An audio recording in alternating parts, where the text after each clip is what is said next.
যোগ না করেই যোগফল, যোগ করতেই হবে না।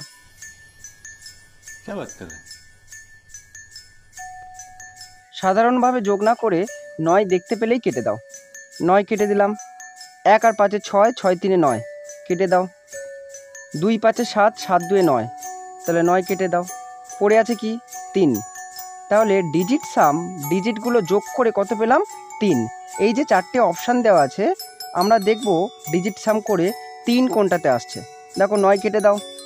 5 7 12, 12 পেয়েছি তো, এটাকেও যোগ করে দাও, তাহলে কত হবে 3। তাহলে এটা আমাদের রাইট আনসার। এই অপশানগুলো চেক করে নিতে পারো। 5 4 9, পড়ে আছে কত 1। 5 1 6, 6 2 8, এটা দেখো 5 4 9, পড়ে আছে কত 7। যদি করতে 5 7 12, 12 4 16, দেখো 16কেও আমরা যদি যোগ করি 6 1 7, তাহলে কোন ডিজিট সামটা মিলল? Option A. তাহলে option A is the right answer.